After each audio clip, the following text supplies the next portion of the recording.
Le résumé de l'art de la guerre de Sun Tzu va commencer. Profitez bien. Point clé 1. Surmonter un assaut brutal et comprendre les éléments clés de la victoire. La guerre est laide, brutale et inutile. Elle est synonyme de destruction, d'effusion de sang et de mort. Et pourtant, elle a été le compagnon constant de la race humaine pendant des décennies d'affilée. Au moment même où nous pensons avoir éradiqué les anciennes erreurs, une nouvelle bataille éclate. La guerre n'est pas synonyme d'art. Cependant, les moyens efficaces de faire face à cette effusion de sang demandent une approche d'artiste. L'art présuppose un niveau particulier de beauté. Il n'y a rien de beau dans la guerre. La stratégie de guerre se compose de plusieurs éléments: la planification, la bataille, la gestion de l'énergie et l'identification des points faibles et des points forts. Tous ces principes ne sont pas exclusifs au combat. Ils sont universels et peuvent s'appliquer à de nombreux domaines de la vie, comme les affaires, la stratégie juridique, la politique et le sport.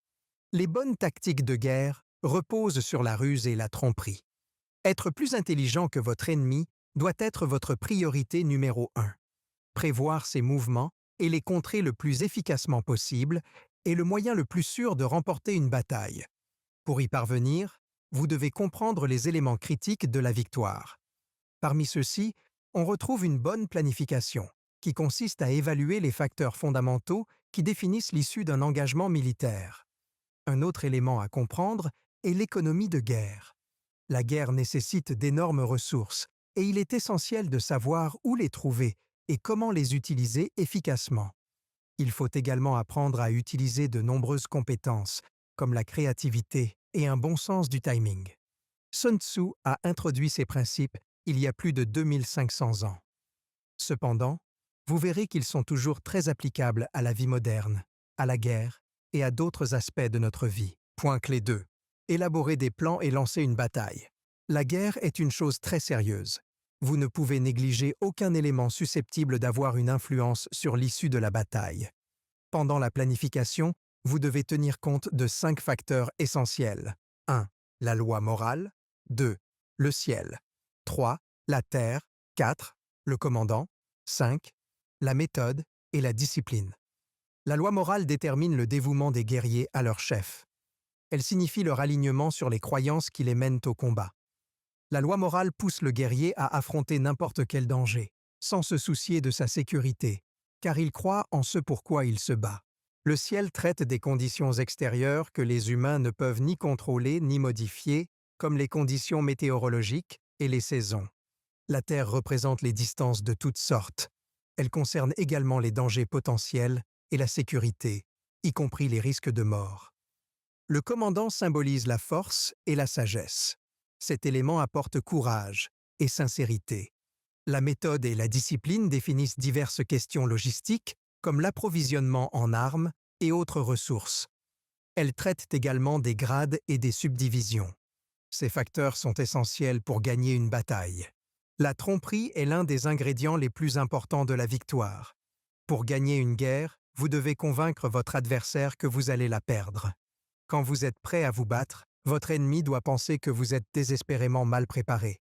Vous devez donner l'impression d'être occupé par l'inaction. Une abondance de ressources doit paraître totalement absente. Il n'y a pas de planification excessive.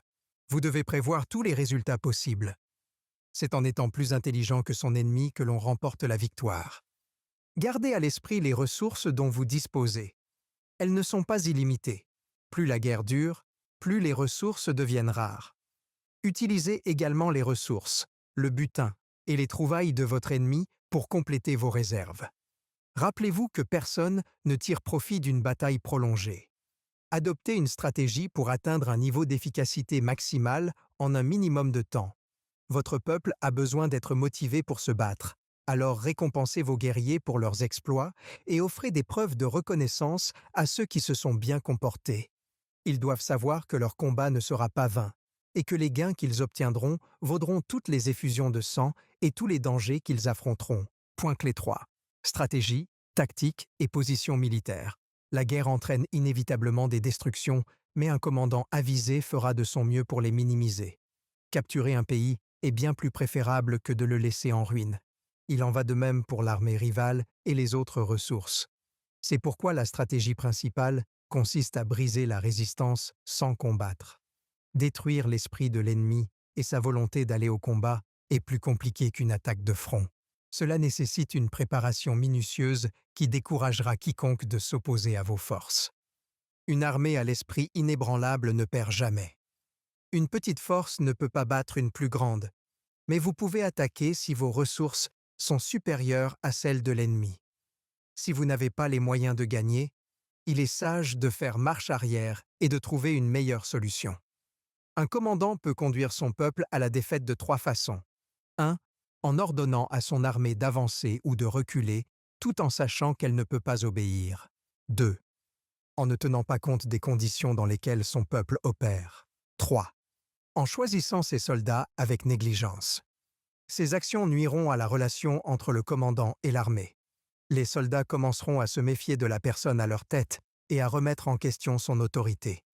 Un commandant qui ne suscite pas le respect de son armée n'est pas digne de la commander. En revanche, voici les 5 règles qui mènent à la victoire. 1. Un bon timing. Un bon commandant sait quand frapper et quand attendre. 2. Une sagesse à l'égard des forces inférieures et supérieures. 3. Faire preuve de la même énergie pour toutes les personnes impliquées dans le combat, quel que soit leur rang. 4. Se préparer au maximum et avoir assez de patience pour attaquer quand l'ennemi s'y attendra le moins. 5. D'excellentes ressources pour combattre. Si tu connais l'ennemi et que tu te connais toi-même, ta victoire ne sera pas mise en doute. Si tu connais le ciel et que tu connais la terre, tu pourras rendre ta victoire complète. Sun Tzu. La victoire implique de minimiser les erreurs. Un bon commandant connaît à la fois la défense et l'attaque. Il sait comment assurer la sécurité de son armée et la mener au combat. La méthode militaire comprend la mesure, l'évaluation des quantités, le calcul, l'équilibre des chances et la victoire. Tous ces éléments sont interconnectés et essentiels pour gagner une guerre. Point clé 4. Points faibles et points forts qui accompagnent les forces. Un bon commandant ne voit aucune différence entre une armée de 10 personnes et une armée qui en compte 1 million. Ce qui compte, c'est l'énergie. Vos membres doivent se sentir unis et vivre en harmonie. Vous pouvez y parvenir par différentes manœuvres, directes ou indirectes. Utilisez une stratégie directe quand vous vous engagez dans une bataille. Ces tactiques ne garantissent pas la victoire. Ce sont les actions indirectes menées dans le dos de l'ennemi qui feront de vous le gagnant. Combinées, les manœuvres directes et indirectes donnent des résultats miraculeux. Bien qu'elles ne soient que 2, leur potentiel est illimité. Tout comme les couleurs primaires créent des myriades de tons quand elles sont réunies, les stratégies directes et indirectes créent d'innombrables chemins vers la victoire. La tromperie est au cœur des actions indirectes. Vous devez savoir comment inciter votre ennemi à attaquer en paraissant mal préparé. L'ennemi ne doit jamais connaître le nombre de personnes qui composent votre armée ni les ressources que vous possédez. C'est pourquoi le bon combattant sera terrifiant dans son attaque et prompt dans sa décision. Sun Tzu. Sachez simuler le chaos alors que tout est parfaitement ordonné. Faites semblant d'avoir peur alors que vous débordez de courage. Paraissez faible pour cacher votre force. Il vous faut également choisir vos guerriers avec sagesse. On ne peut pas en demander trop à une seule personne. Soyez strict, mais traitez toujours tout le monde avec respect. L'énergie combinée est votre plus grande force, car aucun homme n'est véritablement isolé. Votre objectif est de faire en sorte que votre armée ressemble à un rocher inébranlable, incapable de se battre. Choisissez le bon moment et frappez avec la puissance de 1000 pierres roulantes. Vos soldats doivent se battre consciemment, de leur plein gré. Attaquez le point le moins bien défendu et incitez l'ennemi à frapper ce que vous surveillez le mieux. Restez invisible et divisez les forces de votre ennemi. N'oubliez pas que l'unité est l'une de vos plus grandes forces. Alors enlevez cet avantage à l'ennemi. Cachez les objectifs de vos attaques avec le plus grand soin.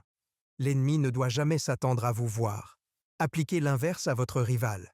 Faites de votre mieux pour dévoiler ses plans et les utiliser à votre avantage. Point clé 5. Entrez dans la bataille et les traits qui mènent à la ruine. Avant d'engager une bataille, un commandant doit harmoniser tous les éléments dont il dispose. Les aspects les plus importants sont ses hommes et une variété de ressources. Cette tâche est suivie d'une manœuvre tactique, au cours de laquelle le commandant apprend à transformer ses désavantages en avantages. La guerre est imprévisible, et beaucoup de choses peuvent dévier du plan initial. Un bon commandant doit savoir comment transformer toute perte en gain. Il est essentiel de connaître le terrain où se déroulera la bataille. Renseignez-vous sur le terrain, les conditions météorologiques, les avantages éventuels qu'il offre et les pièges qu'il peut créer. Planifiez vos mouvements en conséquence et envisagez d'éventuels échecs avant de suivre une idée. Un bon commandant doit être un maître de la déviation. Il est également essentiel de comprendre les humeurs de votre armée. Pratiquez la discipline pour vous-même et parmi les vôtres. La tromperie fonctionne dans les deux sens. Préparez votre appât, mais ne laissez pas votre ennemi vous tromper avec le sien. Si votre rival semble se préparer à fuir, votre première envie sera peut-être d'attaquer immédiatement. Pensez toujours que la faiblesse de votre ennemi peut être un piège. Ne vous laissez pas tromper. La diligence constante est la clé du succès. Maintenez l'armée adverse sur ses gardes à tout moment. Faites-lui perdre son sang-froid et alimentez sa colère. Tout emportement conduira probablement à des erreurs. Alors efforcez-vous d'obtenir cette réaction exacte de la part de l'ennemi. Ne vous attendez pas à ce que votre ennemi batte en retraite. Concentrez-vous sur le fait d'être prêt à recevoir une attaque de sa part à tout moment. 5 traits négatifs peuvent conduire un commandant à l'échec. 1. L'imprudence. Les décisions impulsives mènent à la ruine. Un bon commandant prend chaque décision avec soin et considération. 2. La lâcheté. La guerre est horrible et un général doit faire face à toutes les horreurs qu'elle engendre. La victoire est sa principale priorité. La lâcheté peut conduire à la capitulation. La maîtrise des émotions est une compétence essentielle dans cette situation. 3. Un mauvais tempérament. Ce trait de caractère conduit également à des décisions hâtives et préjudiciables. En prenant tout à cœur, le commandant est facilement perturbé. Les offenses sont particulièrement blessantes dans cette situation, ce qui peut créer des tensions entre un chef et son armée. 4. Une sensibilité accrue à l'honneur. Placer votre honneur au-dessus de tout est préjudiciable à votre stratégie militaire. 5. Une inquiétude excessive. Les émotions intenses peuvent nuire à vos projets. Cette règle s'applique également à l'excès de sollicitude. L'attention portée aux autres est essentielle, mais elle ne doit jamais obscurcir votre jugement. Point clé 6. Manœuvre de l'armée et configuration du terrain. Soyez attentifs au comportement de vos ennemis.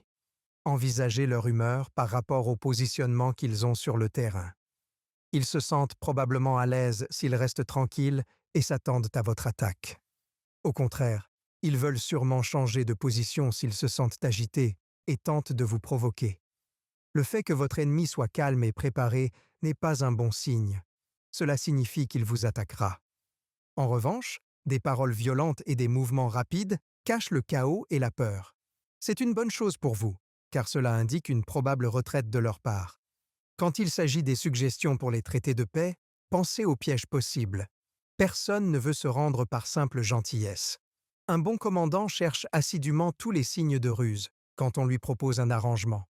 Ne prenez pas vos adversaires à la légère. Ne sous-estimez jamais leur puissance, leur intelligence et leurs ressources. Il est facile d'ignorer quelque chose que l'on déteste. La haine est un sentiment naturel en temps de guerre. Une bonne dose de mépris à l'égard de vos rivaux est bénéfique pour le moral de votre peuple. Trop en faire peut nuire à leur détermination et dévaloriser leurs actions. Il est facile de se battre avec un imbécile jusqu'à ce qu'il détruise tout ce que l'on aime. Il n'y a pas de compassion dans la guerre. Si votre ennemi vous offre la paix, attendez-vous à un piège. Il existe 6 types de crises différentes qu'un commandant peut provoquer. 1. La fuite. Si le commandant se rend compte que son armée est beaucoup plus petite que celle de l'adversaire et qu'il la force malgré tout à se battre, le résultat sera une fuite. 2. L'insubordination. Si un commandant est trop faible, son armée n'obéira pas. 3. L'effondrement. Quand c'est l'inverse qui se produit et que l'armée est trop fragile par rapport au commandant, elle s'effondre. 4. La ruine. Quand les officiers refusent d'obéir aux ordres du commandant et prennent des décisions par dépit, c'est la ruine qui les attend. 5. La désorganisation. Les rangs sont désordonnés quand les ordres du commandant sont négligés et peu clairs, et que les tâches sont mélangées. 6. La déroute. Si le commandant ne peut pas évaluer objectivement les forces en présence, il y aura déroute. Accordez de l'importance aux relations avec votre armée. Écoutez leurs idées, respectez leurs actions et leurs paroles, et notez les changements qu'ils proposent. Ne les traitez pas comme des outils. Les punitions ne sont bénéfiques que si elles sont justes et si vos relations avec les vôtres sont solides. N'oubliez pas les éloges et la reconnaissance. Vous conduisez des gens dans les horreurs de la bataille, vous devez donc reconnaître leurs sacrifices et leurs grandes capacités. Une bonne soumission est le fruit du respect et non de la peur. Le saviez-vous? L'existence de Sun Tzu est contestée. On ne trouve aucune trace de lui dans les principaux documents historiques de l'époque à laquelle il est censé avoir vécu. C'est pourquoi certains le considèrent comme un personnage de fiction. Conclusion. Quelle que soit l'horreur de la guerre, l'homme ne peut pas l'éliminer. Elle nous accompagne depuis des siècles et est source de destruction et de souffrances inimaginables. C'est pourquoi nous devons savoir comment faire face à cette guerre si elle se présente à notre porte. La guerre est une métaphore que nous appliquons fréquemment à de nombreux aspects de notre vie. Pendant un entretien d'embauche, nous voulons que les candidats nous fassent part de leur expérience sur le terrain. Les concurrents sont des ennemis et les personnes exceptionnelles sont des battants. Tout comme nous appliquons le vocabulaire de la guerre à des situations de la vie quotidienne, nous pouvons établir des parallèles entre les tactiques de guerre et les stratégies utilisées dans les affaires juridiques, par exemple. L'objectif de toute guerre est de gagner. Des millions de facteurs peuvent influencer la victoire et seul un bon commandant peut y parvenir.